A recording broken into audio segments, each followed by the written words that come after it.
Hey guys, we're going to be talking about gas furnaces today. So you can see here we have a furnace. This is a high efficiency furnace. The giveaway for that, as you can see, it has a flue pipe made out of PVC, but it also has a fresh air intake pipe, which is also made out of PVC. On a standard furnace, you'll typically see just the one metal flue pipe that comes out of the top or sometimes on the sides. But with the high efficiency, you'll see the PVC. But the first thing I like to do is walk up to the unit, make sure you go ahead and put on the thermostat in heat mode and turn it up. That way your furnace fires up when you take a look at it. We're going to go ahead and remove the front cover here. So we can look inside the unit.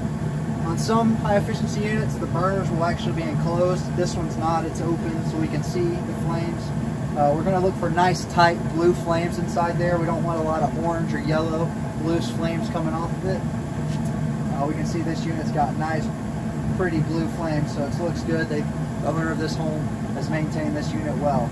Also, we're going to look for any rust on the inside, any indications of poor venting or maybe leaking of some sort.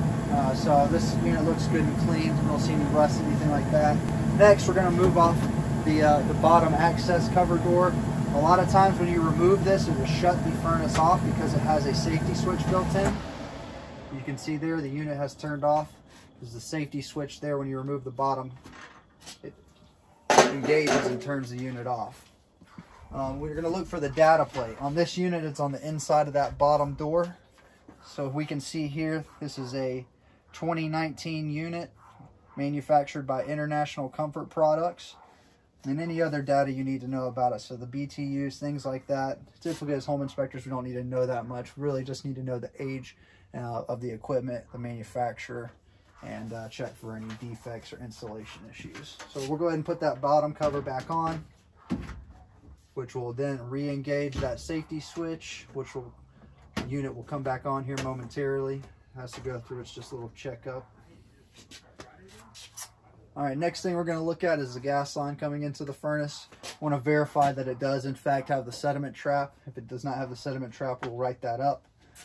If the unit is installed in an area where the homeowner can store things or a high traffic area, you want to make sure that the service line has conduit installed all the way until it gets to the electrical disconnect, or if it goes into the wall, whatever it may be. Just make sure it does have conduit and the Romex wiring is not exposed where it's susceptible to damage. So we'll go ahead and put this cover back on. You can hear the unit coming back on. Next thing we're going to look at is the filter for the unit. Sometimes they're inside the unit, sometimes they're on the side of the unit, sometimes they're somewhere in the home. But we can see here we have a cartridge filter at this house, an Aprilaire model 2400. Just want to verify that that filter is in place. Take a look at it. You can see this one's pretty dirty. We'll recommend that it needs to be changed out in our report for the client.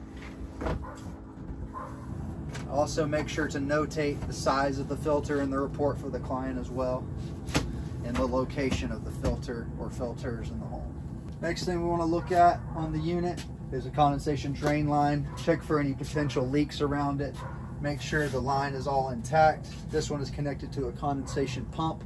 So you want to make sure this condensation pump is operational. A lot of times you can do that by simply just giving it a little shake. If there's some water in there, that'll usually engage the float switch. This one in particular has some service lights on it and lights that let you know that if it's operational or not, but some don't. So just make sure those are operational if you can.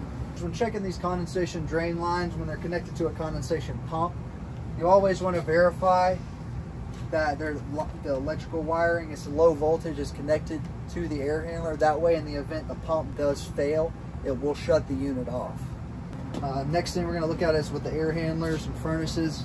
If they're installed near finished space, they need to have an overflow pan with a drain line or some kind of a moisture shutoff sensor. We can see this unit does have an overflow pan installed, so it's good to go there. It does have the moisture sensor installed, so if it is leaking, it will shut the unit off to prevent any further damage. And also, with these units, you want to make sure you have an electrical disconnect. We can see here, this one has the breaker right here next to it. Since it's not within sight of the main electric panel, it has to have a breaker. So we do have our breaker here. Want to make sure that breaker is the size corresponding with the data plate in the unit. And that's it for furnaces.